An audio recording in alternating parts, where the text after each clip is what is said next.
So I want to talk, as Chris said, about really collaboration as the key to transformation and the new urbanism. And let's start with the notion, as the Brookings Institution has said many times, that really the state of metropolitan America will fall or rise, and let's hope it's rising, based on the kinds of collaboration, the regional approach, the metro-American approach that we can take. And I want to argue that we are full, and New Jersey is a great center of geographies of opportunity. And what do I mean by geographies of opportunity? So the good news about geographies of opportunity is there are places to go up on a scale. The bad news is that we are failing Metro America often across this country in terms of educational attainment, in terms of poverty rates, in terms of sustainability of urban centers, and most particularly in terms of the kinds of collaborations, public-private, regional collaborations that invest in human capital development, in real estate development, as you all know, in economic development more generally, and really in sustainable development in our urban centers especially. So there's a lot of place to go up.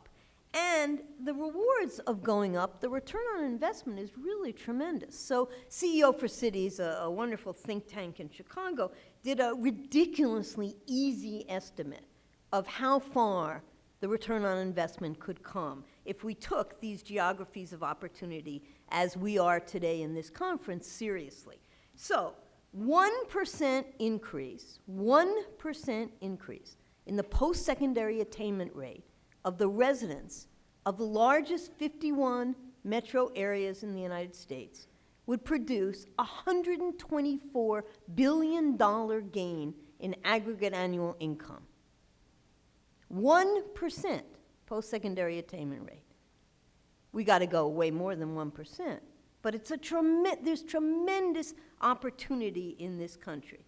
Now, Morris stole my map, so I'm not going to go into detail, but northern New Jersey is ripe with human capital potential for just those kinds of returns on investment. 1%, we're going to go way more than 1% in Newark in terms of boosting post-secondary attainment rates, and we're going to get those returns on investment. The Social Science Research Council does a fabulous opportunity index based on an aggregate score of economic development, of educational attainment, and of community welfare and well-being. Health, the availability of fresh produce, so Jonathan bringing Whole Foods to Newark is extremely important to many of us, especially to me because I live in downtown Newark and I can't wait till it gets there. But we, as Essex County, is a sort of moderate B-, but just you watch. So if we have this conference in a couple of years, we're going to be way up there on the opportunity index. Now, Newark, people always start with Newark's challenges, and absolutely those challenges are there, and we would be unwise to not pay attention to them if we want to reap the opportunity index and to have social impact. Very low attainment rate, post-secondary attainment rate. That's why we have the Newark City of Learning Collaborative to raise that post-secondary attainment rate. Relatively high poverty rate, but what people forget about Newark, and I have become its biggest PR agent along with my colleagues on this panel, what people forget is that we have every asset in Newark to build and to change that opportunity index. We have assets to do real civil infrastructure building. As you see, we have $2 billion as we speak of investment in downtown Newark. Pictures of Teachers Village and Hotel Indigo, but I could do many more. I didn't want to steal their thunder. We have incredible natural resources, more cherry blossoms than in Washington, D.C., I might add, in Branch Brook Park. We have phenomenal cultural assets. And I will argue throughout my comments today that those cultural assets are the basis for really making opportunity index time change in Newark. We have tremendous corporate anchors, Prudential, Audible, Panasonic, and more. And I don't want to forget this, because it's tremendously important to changing this map of opportunity. We have very well-organized, community-based organizations in all the neighborhoods, especially around faith-based organizations, that are really coming together to work with us so that when we turn Newark into Brooklyn — my brother does real estate in Brooklyn, so I'm on a campaign here — when we overcome Brooklyn in Newark, we will do it in a way that shows the world that you don't have to push out neighborhoods. You don't have to exclude opportunity in the neighborhoods to make things real and make them work. And then finally, do remember, all of you, as Morris said, that all roads lead to Newark. We have the most phenomenal transportation infrastructure in the New York metropolitan area. So all you have to do is walk from where I live at 1180 Raymond 2 blocks, and you're in New York City faster than when I was a kid living on the Upper West Side and I took the subway to school. It is an incredible asset for Newark. The other thing that is an incredible asset for Newark, and I guess it was on the prior slide, is the only nice thing Star Ledger has ever managed to publish, is that we are indeed a college town. 60,000, 40,000, whatever the number, it's an incredible number of smart minds, the new diverse generation of minds coming in and out of Newark every day. And when the higher education institutions, as we are, get together, we will be anchor institutions collaborating with the Prudentials and the real estate developers and the neighborhood-based organizations and the cultural institutions to change what is happening in Newark.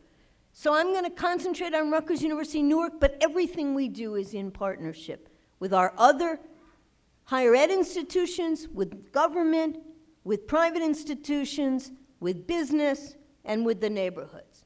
We are an anchor institution in economic development.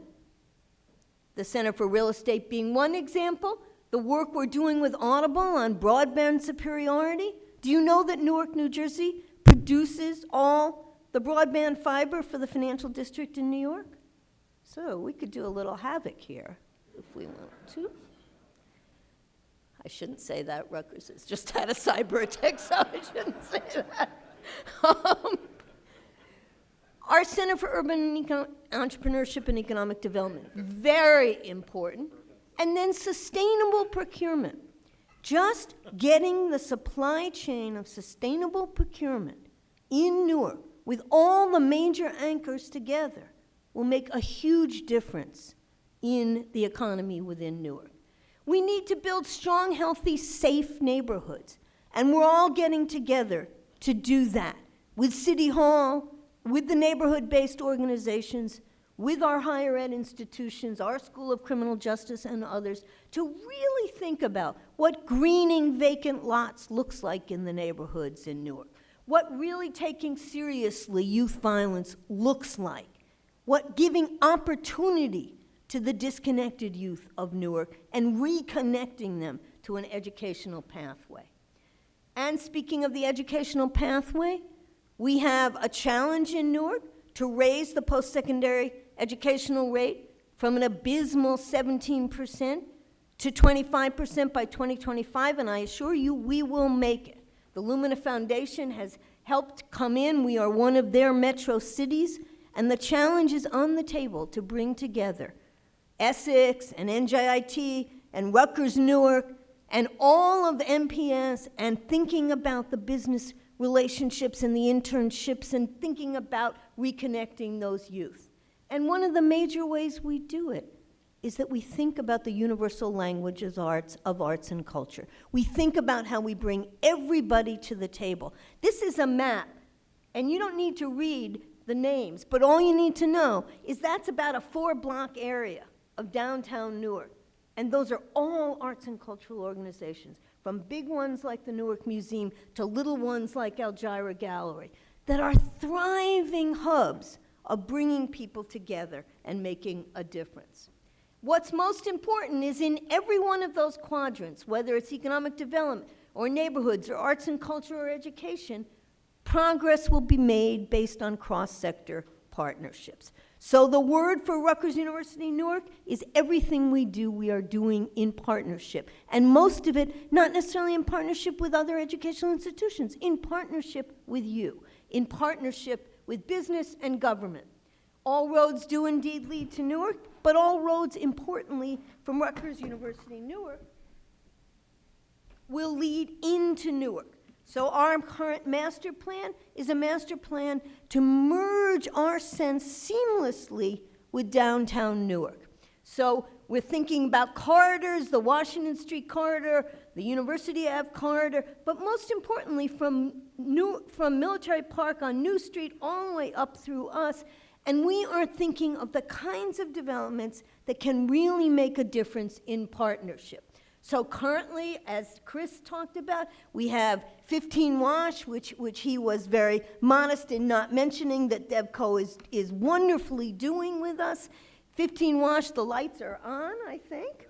And that will make a huge difference on right next to our business school on 1 Wash, where we're doing floors, and Audible is doing a venture fund and a technology incubator. You move to Haynes Building, which I know Jonathan will talk about more, so I won't go on at length, but we're going to have 50,000 square feet if they would just sign the lease in the Haynes Building.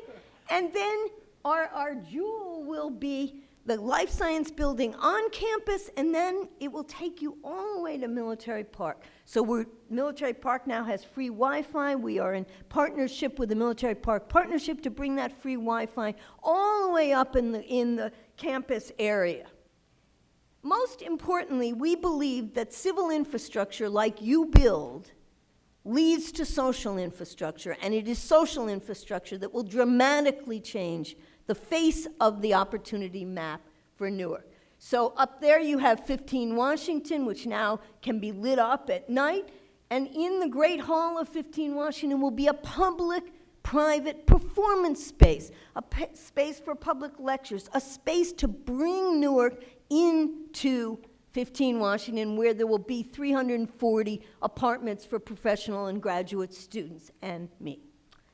And then you have Haynes down there with Whole Foods on the first floor, but we will have 50,000 square feet for a university community arts collaboratory and incubator. Jazz will be in there, the Newark Museum will be in there. We will be doing arts incubation of new ideas, a maker space. There will be a portrait studio. Everything will be happening. And you know, artists work 24/7. So that is why it is the key to real estate development of the future. What is most important is all of those things will produce the talent rising, and we want that talent to stay in Newark, in greater Newark, in northern New Jersey. So the influx and outflux that Morris talked about, we want to keep them here. But just look at those pictures. That is the most diverse Phi Beta Kappa initiate class, I will put it on the table, of any higher ed institution, research university in the country, and that was ours last year. We have our hands on kids from Newark who just won again the Northeast Debating Society, #1 on the table over those places like Harvard and, you know, those kids, I'll put them up against it any day. We are building, we will put out an RFP soon for a public-private 500-bed residential honors living learning community dedicated to local citizenship in a global world. Just these kind of kids. So we will lead the way in both opportunity and excellence, and we'll do it in Newark. So you better come.